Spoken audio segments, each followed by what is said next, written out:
자, 안녕하십니까. 평소에서 전해드리는 오늘은 시장 시황 관련돼서 언급을 해드릴 방송을 열었습니다. 시장이 주식시장 자체가 그렇게 좀 좋은 흐름을 보이지 못하고 있는 상황이죠. 그래도 어떻게 보면 지금 같은 시장을 좀 살아남아야 결국엔 희망도 있다라고 생각을 할 수가 있을 것 같습니다. 지금 시점에서 그냥 다 매도하고 나간다 라고 하는 거는 뭐 리플레이시 차원으로 할 수는 있다라고 생각을 하고 있는데, 그렇다라고 하면은 다시 그 모든 종목을 매도를 해서 뭐 손실을 보고 나서 현금을 가지고 있다라고 해서 그 투자자들가 다시 주식시장에 넘어올 수 있겠느냐, 한번 쓴맛을 봤기 때문에 되돌아오지 않는 경우가 상당히 많다. 그런 부분 때문에 결국에는 뭐 살아남아야 된다라고 하는 의미 때문에 좀 버텨라 라고 말씀을 드릴 수 있을 것 같습니다. 그래서 지금 시장은 결국엔 이제 살아남아야 되는 시장이라고 좀 보고 있고요. 잘 살아남으셔서 또 희망을 또 볼 수 있는 시기가 되면 좋을 것 같습니다. 뭐 반복되는 거니까요. 뭐 좋았을 때도 있으면 나빴을 때도 있는 거고, 나빴을 때가 있으면 다시 좋아질 수가 있는 부분이 있어서 이게 반복된다라고 생각을 하시면 됩니다. 근데 주식시장 자체는 보시면 아시겠지만 상승하는 것보다는 하락이 더 많습니다. 그래서 못 버티거나 손실이 나는 경우가 더 많다라고 생각을 하시면 되고, 주위에 주식으로 투자를 해서 수익을 못 낸 사람들이 대부분이라고 하잖아요.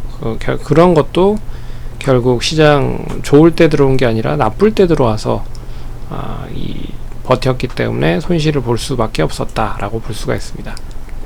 근데 다시 뭐 좋을 때가 되면 작년 재작년 좋았었던 거를 경험을 해보시면 뭐 그냥 뭐 하루하루가 언제 또 주식시장 언제 빨리 이렇게 하면 안 되나 라는 생각을 할 정도로 기다려지는, 그런 하루하루 기다려지는 그런 시기도 있습니다. 그래서 좀 잘 버텨보자 라고 말씀을 드리겠습니다.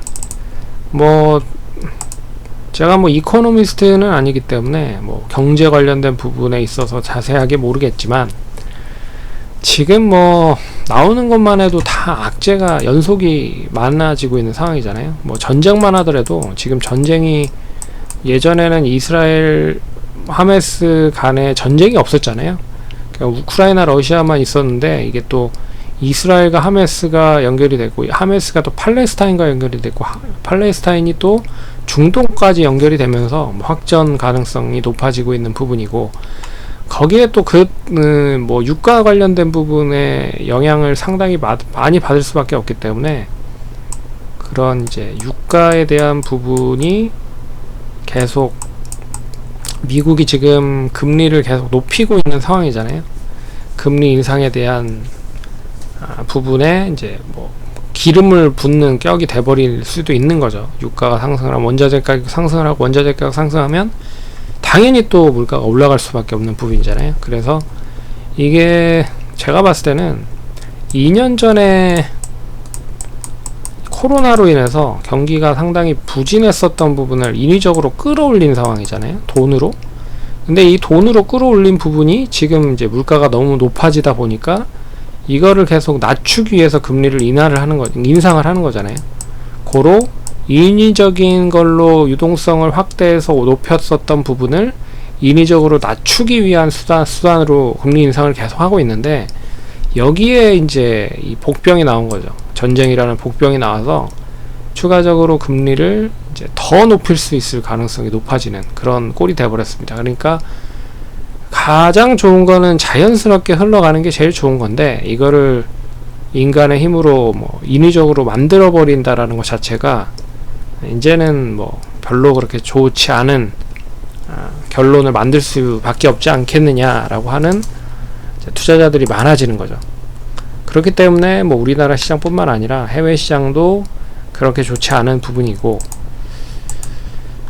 그래서 나스닥 보시면 최근에 지지를 받았던 13,000포인트를 일단 이탈을 했습니다. 그래서 어느 정도 시점까지 또 하락을 할지 모르겠으나, 일단 1차적인 12,500, 2차적으로는 예전에 뭐 저항을 받았었던 12,200포인트까지 좀 빠질 수 있을 거라고 보고 있고요.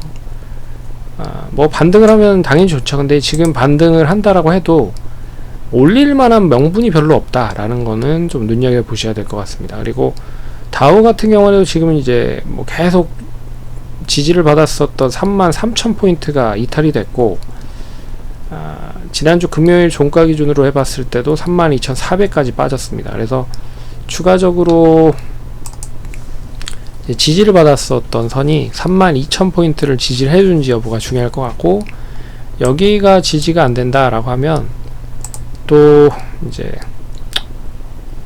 31,000에서 30,000포인트까지도 염두를 해서 보셔야 될 것 같다. 그래서 지금 그렇게 뭐 호락호락한 시장은 절대 아니고요. 악재가 한꺼번에 지금 쏟아져 나오고 있는 그런 시장의 흐름이다.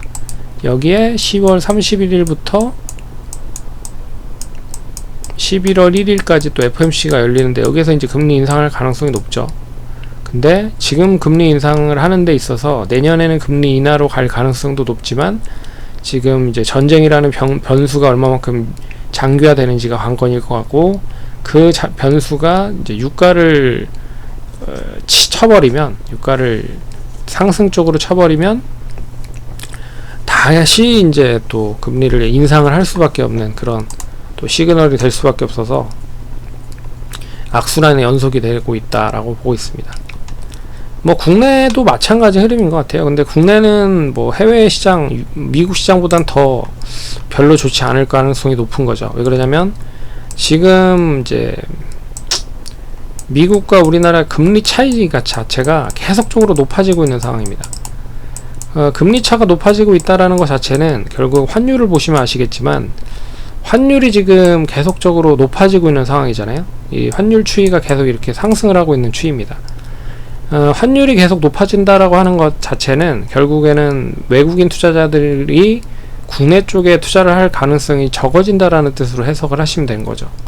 그래서 외국인이 환전을 해서 우리나라 돈을 환전을 해서 주식을 팔고 다시 뭐 그네들 나라 쪽으로 갈 가능성이 높다는 거죠. 그리고 금리 차이가 높아지기 때문에 굳이 우리나라에 돈을 투자를 할 명분 자체도 없어지는 거라고 보시면 될 것 같습니다. 그래서 여기에 금리 차이를 줄이기 위해서 우리나라도 금리를 인상을 해야 될 필요가 있는데, 계속 지금 인상을 못하고 있죠. 왜 못하고 있느냐? 이제 우리나라 시장의 대부분이 이제 주택담보대출로 금리가 연동이 되기 때문에, 만약에 이제 금리 인상을 해버리면 이제 부동산 시장 자체가 완전히 또 피바람이 불 가능성이 높다는 거죠. 그래서 쉽게 금리를 인상을 하지 못한다. 근데 이거에 대한 역풍도 지금은 안 나오고 있지만 조금씩 나올 가능성이 높아지고 있는 단계라고 좀 보고 있습니다. 네. 그렇기 때문에 그 부분도 지금 자체적으로는 우리나라 자체적으로는 계속 누르고 있는 상황이 나타나고 있지만, 결국에는 이것도 어느 정도 시점에서는 뭔가 좀 안 좋은 부작용이 나올 가능성이 높다라고 저도 생각하고 있거든요. 그래서 지금 이 부분도 좀 그렇게 좋지만은 않다. 그러니까 우리나라 시장이 만 좋으면 상관이 없지만, 이제 우리나라 시장이 해외 쪽이랑 좀 긴밀하게 연결이 될 가능성이 높기 때문에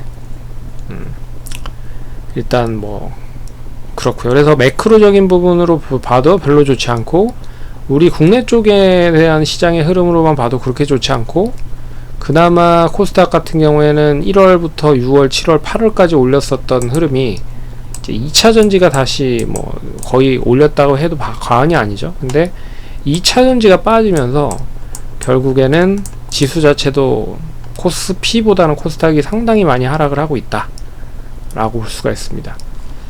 그래서 만약에 이 흐름이 역시 기술적으로 보면 추가적으로 하락을 한다라고 보는 게 대부분 맞을 것 같고요.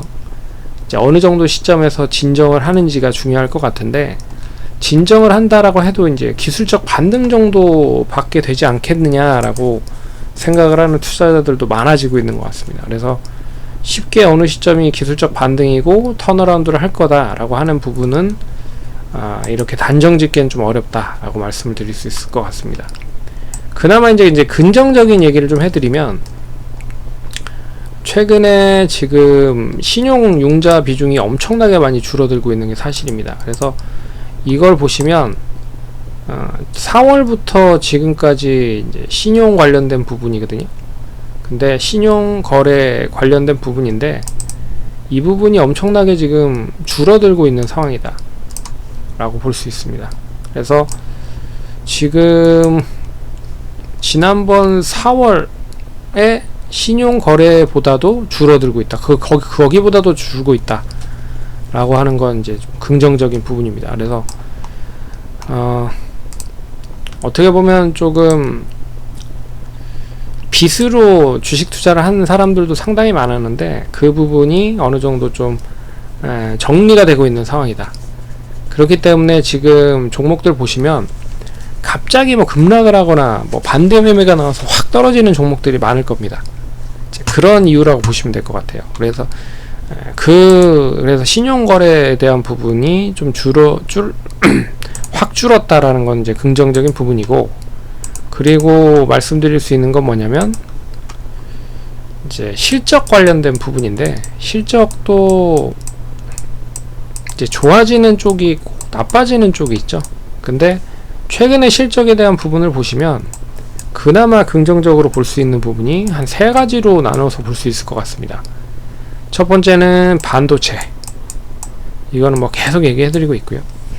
SK하이닉스와 삼성전자에 대한 실적에 대한 부분을 보시면 감산에 대한 효과도 있겠지만 이 적자 폭이 계속 줄어들고 있는 상황이다 라고 하는 거를 좀 눈여겨보실 필요가 있을 것 같고, 그리고 내년에는 이 HBM 관련된 부분에 설비 투자가 좀 더 확대돼서 찍어낼 가능성이 높기 때문에, 그리고 DDR5나 DDR4, 낸드 쪽도 감산으로 계속 이제 물량을 상당히 좀 많이 재고를 밀어냈죠. 밀어낸 부분이 마무리가 됐기 때문에 이제 본격적으로 양산이 될 겁니다. 물론 경기가 안 좋으면 반도체도 사용이 되지 않을 가능성이 높죠.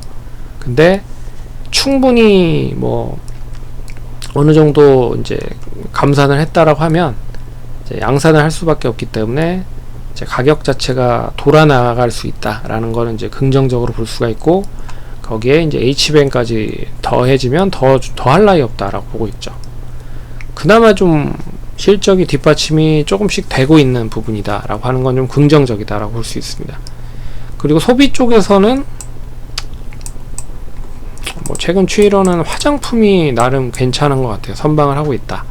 그래서 LG생활건강은 힘든데 OEM 쪽을 연결하고 있는 이제 특히나 북미 쪽, 일본 쪽, 동남아 쪽, 그런 쪽에 OEDM을 하고 있는 업체들 있죠. 그래서 클리오는 동남아, VT는 일본, 그리고 코스메카 코리아는 이제 인그루드렉과 더불어서 이제 미국, 이렇게 OEM, ODM을 동반적으로 하고 있는 업체들이 선방을 하고 있는 상황이다. 대형주로 보면 코스맥스와 한국 콜마죠. 근데 중국에 직접적으로 진입해가지고 했었던 업체들은 별로 좋지 않습니다. LG생활건강 보시면 대표적으로 아실 수 있을 것 같고, 어찌됐든 화장품들이 잘 버티고 있는 상황이다 라고 하는 건 좀 눈여겨보셔야 될 부분이고, 그리고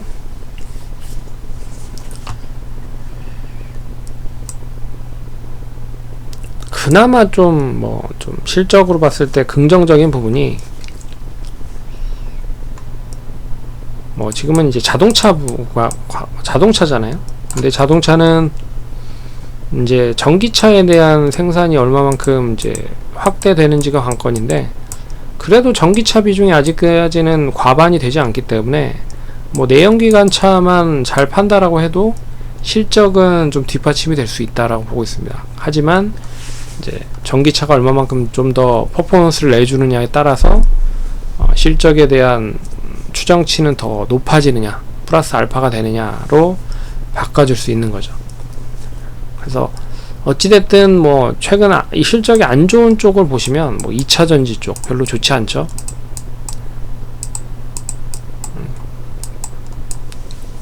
그리고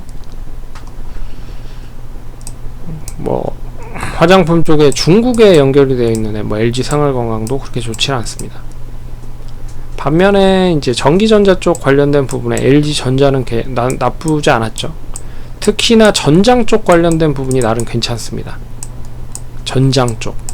그래서 전장 쪽 관련된 부분에 부품을 만드는 업체들은 나름 좋아지고 있는 상황이다 라고 하는 것도 눈여겨보셔야 될 것 같죠. 그래서 내연기관차가 지금 매출 구성이 높은데 그 중에 뭐 3분의 그 중에 이제 트리거가 되는 부분은 이제 전장 쪽이다. 그래서 자동차 전장 부품을 만들고 있는 업체들을 잘 또 눈여겨보셔야 될 필요가 있을 것 같습니다. 이게 대표적인 쪽이 LG전자였죠. 뭐 거기에 이제 LX세미콘도 있을 거고, 뭐 LG이노텍도 있을 거고, 뭐 있을 겁니다. 삼성전기도 있을 거고, 있을 거죠. 근데 삼성전기는 또 실적이 별로 좋지는 않았어요. 네. 일본 엔화 쪽 관련된 부분에 뭐 피해를 본 경우라고 볼 수가 있는 거죠. 그래서 이렇게 나눠보면 실적이 명확한 쪽과 실적이 좋지 않은 쪽이 확실하게 나뉜다라는 거는 눈여겨보셔야 될 것 같습니다. 근데 그 중에서도 우리나라 시장에 대한 비중 자체가 큰 반도체가 조금씩 좋아지고 있다는 건 좀 눈여겨보셔야 될 것 같고, 물론 뭐 경기가 안 좋으면 반도체도 굳이 올라갈 거냐라고 하는 부분들로 있을 때는 얘기를 할 수가 있지만, 업황 자체가 좋아지고 있다라는 거는 어느 정도 생각을 해보셔야 될 필요가 있다 라고 볼 수 있습니다. 그래서 코스피가 그나마 잘 버텼었던 건 삼성전자와 SK하이닉스가 버텼기 때문이다 라고 보고 있고요. 코스닥이 이렇게 빠지고 있는 부분은 결국엔 2차전지에 대한 영향이 상당히 크다라고 볼 수가 있는 거죠. 근데 코스피 코스닥 보시면 뭐 거의 흡사하게 벤치마크라고 하죠. 똑같습니다. 예. 떨어지는 모습도 똑같고, 이제 하락에 대한 비율, 상승에 대한 상승률, 하락률에 대한 부분이 좀 틀린 부분이지만 어찌됐든 그렇습니다. 그렇기 때문에 지금 시점은 뭐 명확하게 딱 보이죠. 하락에 대한 부분이라고 명확하게 보여서 뭐 지금 시점에서는 뭐 당연히 내가 보유하고 있는 종목이 별로 좋지 않습니다. 이제 이 시점을 잘 버텨서 이제 다시 이제 올라가는 시점이 되면 그때 또 좋아질 가능성이 있다는 거죠. 그래서 지금 시장 흐름은 한꺼번에 모든 악재가 이제 터지고 있는 상황이다. 그래서 뉴스만 틀면 안 좋은 얘기만 엄청나게 나오죠. 참고로 작년, 재작년, 특히나 재작년 2021년은 뭐 코로나 관련된 부분으로 뭐 악재가 계속 있었지만 그래도 돈을 많이 풀었기 때문에 돈이 결국에는 시장에 쏠리다 보니까 그 시장에 쏠린 주식시장이 돈으로 먹고 이제 상승을 한 부분이죠. 근데 그때를 보시면 시장 자체는 우상향이었다, 이런 흐름이었잖아요. 결국에는 20년, 21년 계속 우상향을 했었던 부분이 작년부터 시작을 해서 조금씩 하락을 하고 있고, 올해 초에 좀 반등을 했다가 다시 하락을 하고 있는 상황이다 라고 생각을 하시면 됩니다. 그래서 결국 지금 시점은 좀 살아남아야 되는 시점이다. 하락에 대한 시점은 맞는데 좀 살아남자 라고 말씀드리겠습니다. 그래서 시장은 어려워요. 어렵고 힘들고 좀 짜증나고 하실 겁니다. 그래서 보유하고 있는 종목이 손실이 크지 않다, 뭐 1, 2% 내외다 그러면 이제 매도를 해버리고 현금을 가질 수도 있을 것 같고요. 하지만 지금 시점에서 뭐 마이너스 30% 이상이다 라고 하는 분들은 좀 고민을 하셔야 될 필요가 있을 것 같습니다. 하지만 마이너스 50% 이상이다 하시는 분들은 버티셔야 되는 것 같고요. 굳이 뭐 지금 시점에서 팔아도 뭐 어떤 종목을 사느냐에 따라 또 틀리겠지만, 앞에서 얘기해드린 부분들에 대한 부분을 잘 보시면서 투자하시는데 참고하시면 좋을 것 같고요. 그래서 지금은 기술적인 부분도 별 의미가 없을 가능성이 높습니다. 근데 종목들이 쉽게 그렇게 개별적인 이슈로 상승을 하는 게 있긴 하지만 제한적일 거다. 그래서 매매를 최대한 안 하시는 게 좋을 것 같고, 굳이 뭐 매매를 하신다라고 하시면 짧게만 보시고요. 그리고 이미 가지고 계신 분들은 좀 버티고 살아남으셔야 된다 라고 말씀드리겠습니다.